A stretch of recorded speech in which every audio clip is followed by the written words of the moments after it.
दोस्तों अगर आप बीसी सीएससी सीएसपी चलाते हैं तो आपको लगभग खबर मिल ही गई हो कि एईपीएस से जिस पर आप पैसा निकाल सकते हैं वैसे ही आपको पैसा ट्रांसफर करने के सिस्टम जिसे हम डीएमटी बोलते हैं, इसमें बहुत बड़ी चेंजेस की गई है, जिसमें कई सारे रजिस्ट्रेशन पे शुल्क लग रहे, कई सारे एप्लीकेशन वर्क नहीं करे, उसके एप्लीकेशन के ऊपर काम करना बंद हो गया है। जैसे कि पे नियर बाय पे एप्लीकेशन काम नहीं कर, लेकिन वेबसाइट पे आप जाओगे तो वहाँ काम किया जा रहा है, जहाँ पे रजिस्ट्रेशन को कहा जाए जिसके लिए 10 रुपए शुल्क मांगे जा रहे हैं। तो जानेंगे आज की इस वीडियो में, अगर आप पैसे जुड़े काम करते हैं, अकाउंट नंबर के थ्रू किसी के अकाउंट में पैसे भेजने के काम करते हैं, जो पहले आराम से आप कर लेते थे, अभी या तो आपकी वो एप्लीकेशन काम नहीं कर रही होगी अभी रिसेंटली, या आप उसके वेबसाइट जाकर कर रहे तो वहां पे रजिस्ट्रेशन शुल्क मांगा जा रही है। शुल्क क्या है, क्या तब्दीली इसमें आई है, इसका इम्पैक्ट आप पे क्या पड़ेगा, और आपको इसी प्रोसेस से अब काम करने ही होंगे, तो वो प्रोसेस कैसे किस प्रकार हम करेंगे जानेंगे आज की इस वीडियो। चाहे आप जिस भी कंपनी का सीएसपी बीसी संचालक है,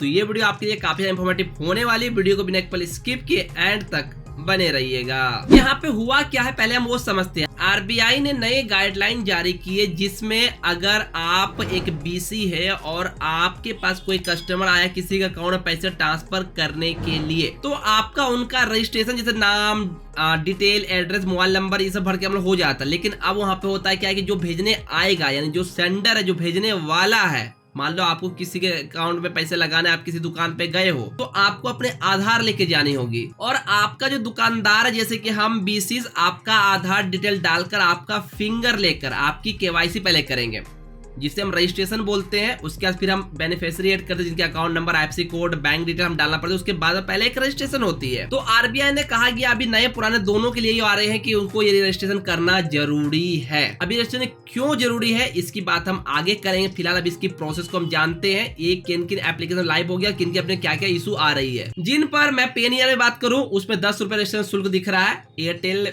बीसी पोर्टल में मैं चेक किया 10 रुपए दिख रहे हैं। तो मेरे भाई ने काम किया, उसमें कोई चार्जेस उनको नहीं कटे, लेकिन उम्मीद है उस पर भी 10 रुपए शुल्क जो है वो डेबिट किए जाएंगे। वो आप रिटेलर करें जिसको आपको कस्टमर से लेना होगा।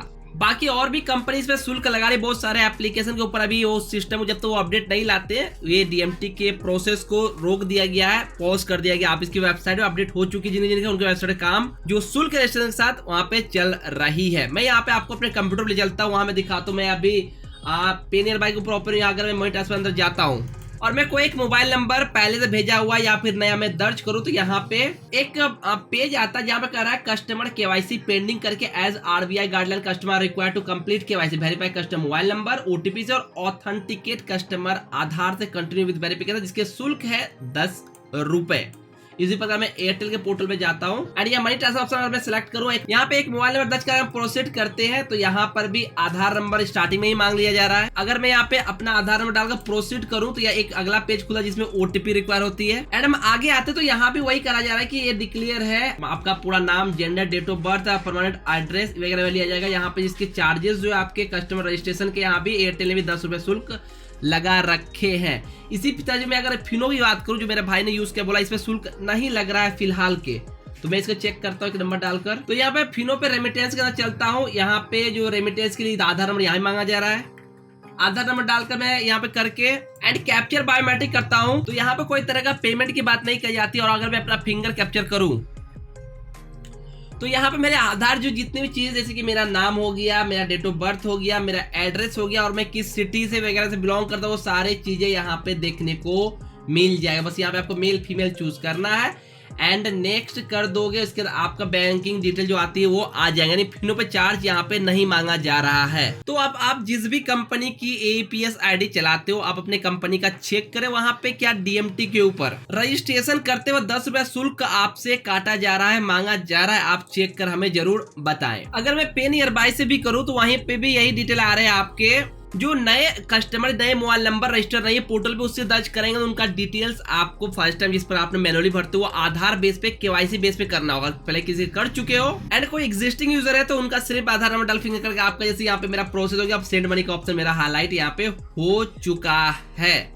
अब सबसे पहली बात जानते हैं ये ऑप्शन आखिर लाया ही क्यों गया, और इसे आने के बाद आपके धंधे पे, काम पे क्या इम्पैक्ट पड़ेगा। आपने फिलहाल अभी वेबसाइट में काम कर रहा हूँ, तरीका समझ गया कि यहाँ पे 10 रुपए ट्रांजेक्शन लगेंगे, ये चीज जाने आया, क्योंकि इस चीज को समझते हैं बहुत सारे ऐसे काम होते हैं। जहां पे कैश को, ब्लैक मनी को व्हाइट मनी करने में इस चीज का उपयोग, जिस कारण पहले जो डिटेल सिर्फ मैन्युअली लगती थी, अब उनमें जो बंदा भेजने आएगा उनके आधार बेस पे केवाईसी होगी कि उनको कौन पैसा भेज रहा है। प्लस यहाँ पे मैक्सिमम जो है महीने की आपको मालूम है 25,000 लिमिट होती है, लेकिन एक अकाउंट में आप कितने अलग नंबर रजिस्टर करके मैक्सिमम शायद 4 लाख या 5 लाख तक आपकी लिमिट होती है, उतना पैसा एक्सेप्ट डीएमटी के थ्रू एक पोर्टल से होता है, मल्टीपल पोर्टल यूज कर भेजा जा सकता है। इसी को देखते हुए आपको मालूम होगा एक मूवी थी शिवाजी द बॉस, जिसमें रजनीकांत अमीर लोगों को लूट कर अपने पैसे को डिस्ट्रीब्यूट कर कैश में अलग अलग चीजों से आप उसमें डोनेशन के तौर पे अपने को व्हाइट मनी करके उसका इस्तेमाल किया जा सकता था। इसी कारण देखते हुए इस चीज को लागू की गई है, लेकिन यहाँ पे एक बुरा इम्पैक्ट पड़ेगा उन लोगों के लिए जो छोटे अमाउंट ट्रांसफर कराते हैं या फिर उन बीसीस के जिनकी डीएमटी उतनी है नहीं या छोटे छोटे अमाउंट करते हैं उनके लिए। अब कैसे पड़ेगा ये समझ लो। मान लो आपके कोई आदमी भेजने 1000 रुपए आया है, आप उससे क्या चार्ज करोगे? पहले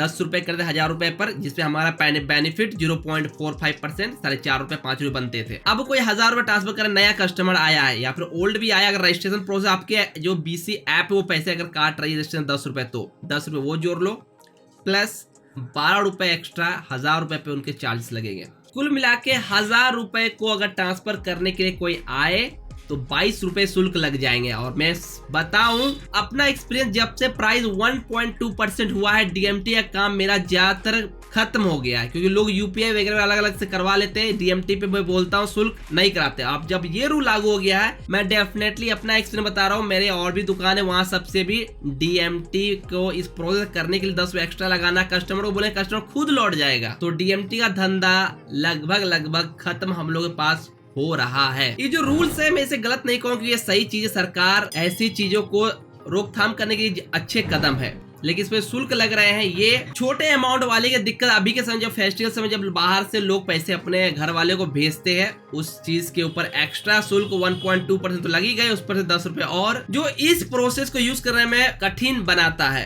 बाकी आप जिस भी कंपनी का पोर्टल यूज करते हो, आपके उस पोर्टल पे क्या शुल्क लग रहा है हमें कमेंट कर आप जरूर बताएं। मैंने 3 पोर्टल यूज किया, एयरटेल बीसी, पे नियर बाय और फिनो की। फिनो पे मैंने देखा नहीं कटा है, शायद बाद में इम्प्लीमेंट कर अपडेट कर दिया जाए। जैसा भी हो नीचे अपनी राय कमेंट कर दे सकते हैं। एंड ये वीडियो को अपने उन दोस्तों के साथ, उन दुकानदार के उस ग्रुप में जरूर शेयर करें, ताकि इस चीज को अधिकतर लोग समझ पाए और इसे कैसे इस्तेमाल करना है, इसके फायदे और नुकसान को भी समझ पाए। आई होप ये वीडियो आपके लिए हेल्पफुल और इंफॉर्मेटिव रहा होगा। Thanks for watching this video.